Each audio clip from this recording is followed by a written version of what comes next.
All right, hello. Fire away. Mike, David Moore, Nels Morning News.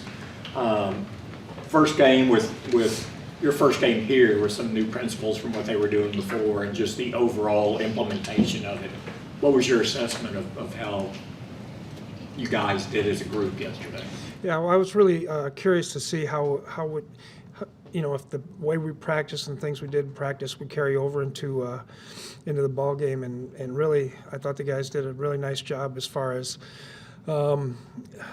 basically staying on the reservation, doing what we're asking them to do, being in the right place. They played extremely hard, which they always have, but I was very impressed. Mike Todd Archer with ESPN. Have you had a linebacker that closes the way Overshown did? I don't mean to. I mean, it's game one for the kid, I realize, but he seems like he can close pretty quickly. Yeah, he's got good speed, and we used him a couple times to spy Watson, and so that, him doing that was big for us.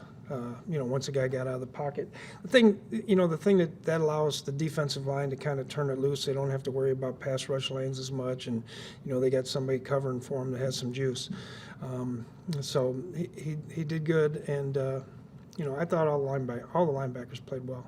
When you look at future schedule and quarterbacks you're facing this year, to have a guy like that, how good is that to know that you can do some of those things? Yeah. Obviously, there's a bunch of these guys can run around, and so, I think the defensive line appreciates that, having somebody there that can do that. Calvin Watkins, Dallas Morning News. Yeah, two rookies got a lot of playing time. Carson started and Nealon. How did they grade out with the tape? Impressive. Yeah, they were impressive. Carson, I thought he did a really nice job. The day didn't seem too big for him. There was times we were helping him, times we weren't. But he's a tough, competitive kid that likes to play, and I thought first time out, I thought he did great. For a rookie to come in there, that's not really a real high draft pick. And Nealon had some really good rushes. He did some really good things in the running game as well. I thought Leafau did some really good things when he was in there. So I think all those young guys did a nice job. Obvious of the Athletic. Mike, with Eric Kendricks, there was so much conversation about his veteran leadership, his knowledge of your system. But for him to go out there and have 2 sacks and an interception as well, did it show kind of how much he still has left in the tank besides just the leadership and all the other stuff off the field? Yeah, and I think that kind of showed in training camp. He was flying around. He's still flying around. He's a very instinctive player anyway. He's very smart. He helps guys get guys lined up. So, he's Eric's a good football player, and he always has been. I think he feels more comfortable in this system, and you'd have to ask him that. But the way he plays, he just feels like he's more comfortable to me. The Cleveland offensive lineman after the game said Micah was lined up everywhere, aside from over the left guard, I think. And is that the usage that you were hoping for? We saw it all throughout camp, but is that the way that you wanted to use him? Yeah, there was a lot of times I wanted to use some other ways, but we didn't get to it, so we'll save him for the next couple weeks. But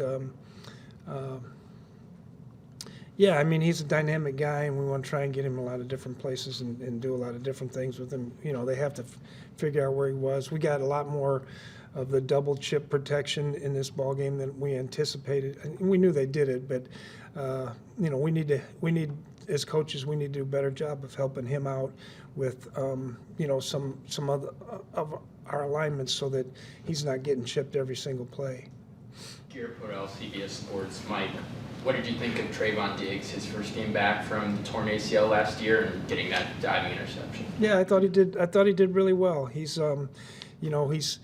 he's understanding the system way better than because he missed up most of spring practice. So, but he's doing a really good job. He was in the right place, the majority of the time, and I think he's going to continue to get better and better at that. Feeling more comfortable with the things we're doing.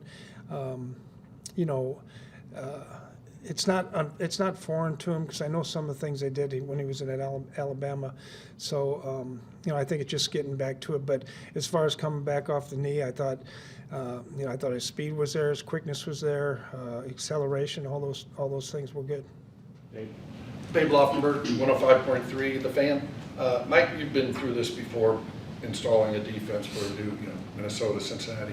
How important is it that first game, players come out of it and say, oh, I guess what he was wanting works?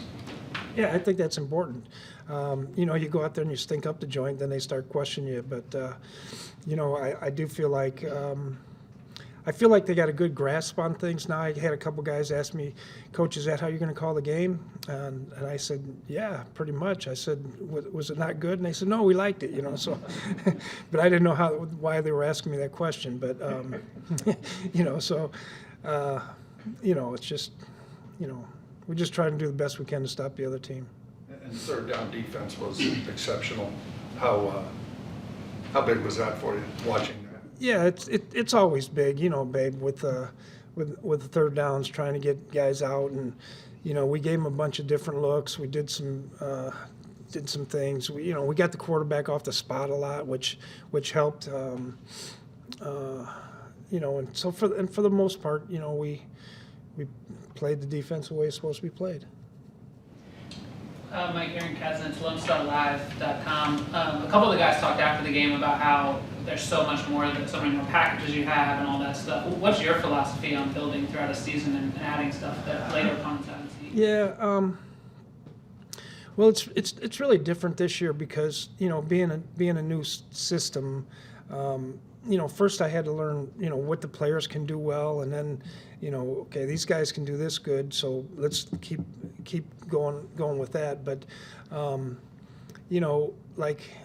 as the game was going on, I mean, we didn't feel like we needed to change a whole bunch of other things to do stuff, to make adjustments or things like that. I mean, we make adjustments all the time, but.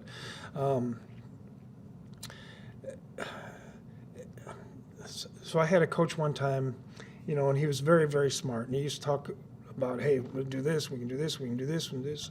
And I said, it really doesn't matter how smart we are. It's what can the players handle. And so that's kind of how, as we go through the week, what can they handle as far as how much we put in, how much we think about and don't put in, and kind of go from there.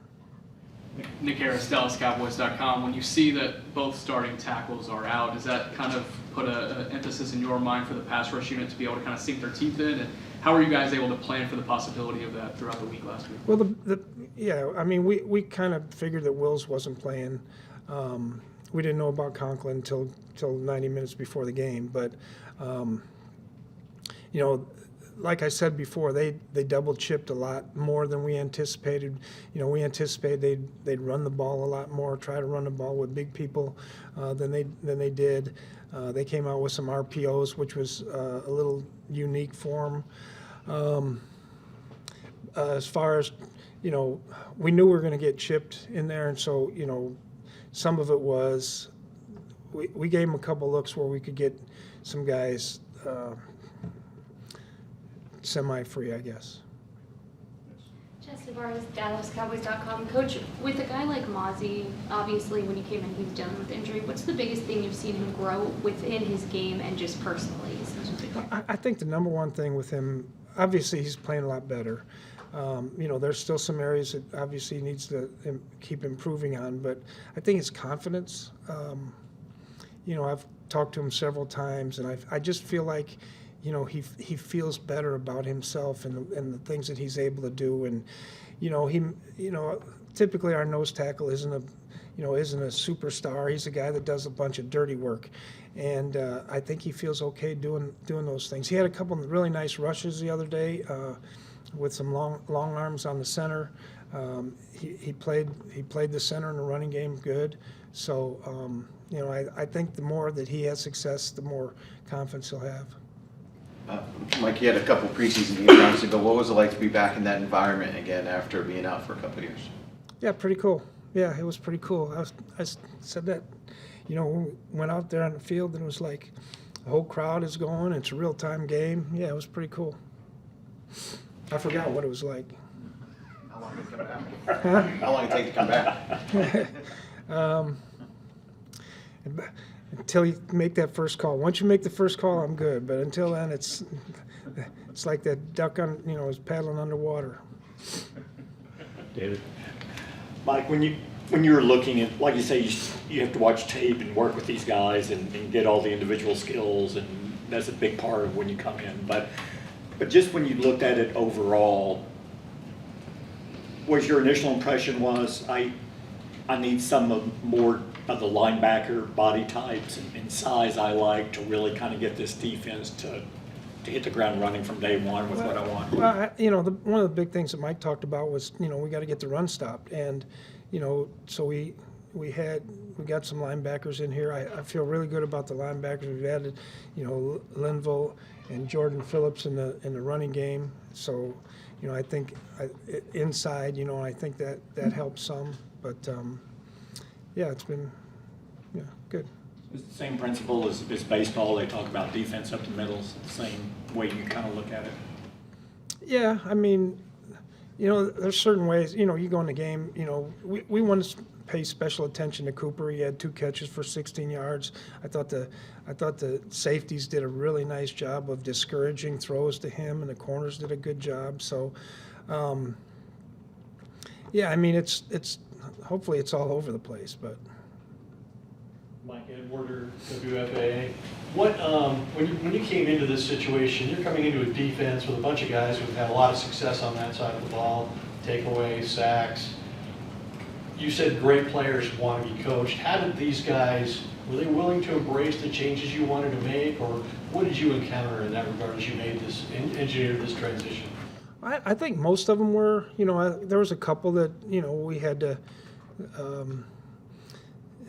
I've always felt like if I can get them to understand why they're doing something, it can help the whole group. And so that's why, when I said about staying on the reservation, staying there and, doing your job. And sometimes it's dirty work, you got to do it. But, let's Overshawn make a play, or let's, or Mazi has to sit in there on a double team, and so Kendricks can make a play, or we overload his front so Micah can make a play. But I think the more that I explained to him what, and there really wasn't much pushback at all, but I think it just helps to explain what you're trying to do, really. Finish up with Garrett. Garrett Podell, CBS Sports. What's the challenge of facing Alvin Kamara? He's been in the league. You've gone against him in some high-profile games. How do you defend against the back who can catch and run like that? Yeah, we're gonna have to figure out a way. I don't know yet. I've only watched a couple games on them so far, but they're doing a nice job. Clint Kubiak's the offensive coordinator there, who was with me in Minnesota. So it'll be a great challenge. They had a heck of a game last week. Good. Thank you.